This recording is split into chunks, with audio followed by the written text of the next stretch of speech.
नमस्कार।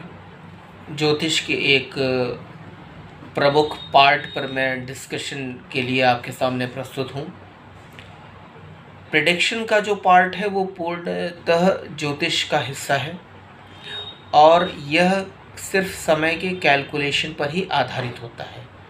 जिस समय आपका जन्म हुआ है, जिस तरह की दशा से आप गुज़र रहे हैं, जिस तरह के प्लैनेट्स की दशा चल रही है, जैसा कॉम्बिनेशन बना है।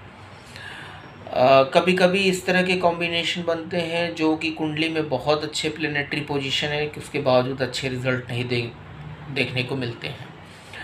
उसके पीछे की वजह ये होती है कि जो ग्रहों का कॉम्बिनेशन होता है वो महादशा, अंतरदशा, प्रत्यंतर दशा, इन तीनों का कॉम्बिनेशन जो है बिल्कुल केमिकल रिएक्शन की तरह होता है और उसको सही तरीके से प्रस्तुत करना, समझना, ये प्रेडिक्शन का महत्वपूर्ण हिस्सा है और बहुत ध्यानपूर्वक ही इस पर विचार करना चाहिए, करते हैं।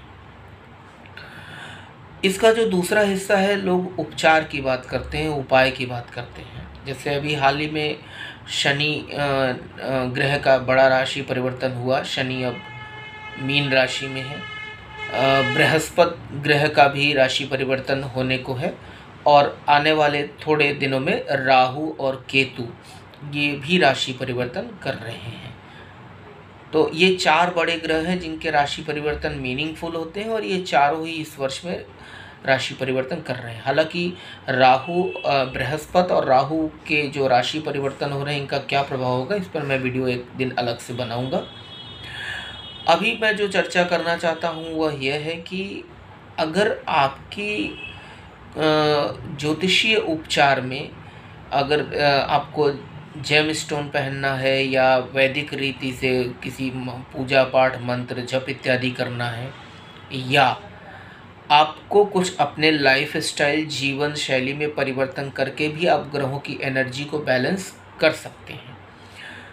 तो जो प्रारब्ध का हिस्सा है, जो आपके संचित कर्म है, यदि वह फलित हो रहे हैं तो उसका उपचार यह मानकर करना चाहिए कि हम ईश्वर की शरण हैं, ईश्वर का स्मरण कर रहे हैं और जो भी रिज़ल्ट आएगा इस उपचार से वह ठीक होगा। अगर कुछ भी रिज़ल्ट नहीं आया तो भी कम से कम आपने एक अच्छा काम किया, ईश्वर का ध्यान किया, ईश्वर की शरण रहे।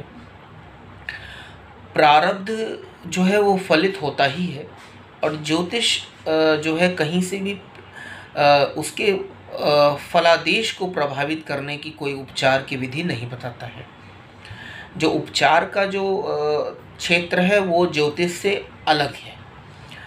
तो आप जेम स्टोन पहन ले रहे हैं, आप पूजा कर रहे हैं, आप जप कर रहे हैं, आप हवन कर रहे हैं, ये एक वैदिक उपचार है। यह एक साधन मात्र है जिससे कि हम ईश्वर से अपनी प्रार्थना पहुंचाते हैं, अपनी विनती करते हैं ताकि अमुक ग्रह की दशा, अंतरदशा जो भी परेशान कर रही हो आपको, वो ना करें। ऐसी स्थिति में जो सबसे आवश्यक है कि आप उपचार के साथ साथ जो जिस ग्रह की दशा चल रही है उस ग्रह से संबंधित जो लाइफ स्टाइल में, जीवन शैली में परिवर्तन लाने चाहिए, वह भी आवश्यक है।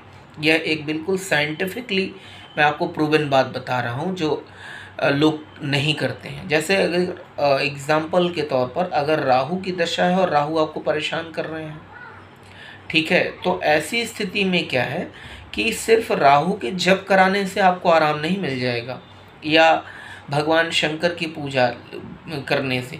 आपको नशे वाली चीज़ों से, झूठ बोलने से, किसी का नुकसान करने से या किसी भी प्रकार के अनैतिक कार्य करने से बचना होगा। यदि आप जब भी कर रहे हैं, भगवान शिव की पूजा आराधना भी कर रहे हैं और ये सब भी कर रहे हैं, तो ये निश्चित जानिए कि आपके पूजा आराधना का कोई फल आपको नहीं मिलना है।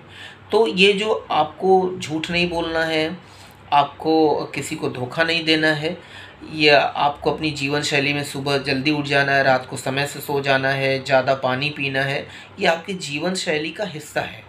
इसमें भी परिवर्तन लाना अति आवश्यक है।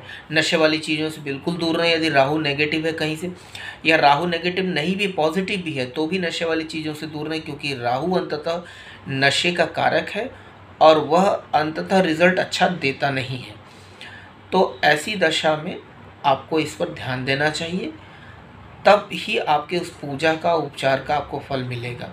अतः सिर्फ पूजा से, सिर्फ हवन से या जेमस्टोन पहन लेने से अगर आपने अपने अंदर परिवर्तन नहीं लाया लाइफ स्टाइल में, तो ग्रह की एनर्जी बैलेंस नहीं होती है।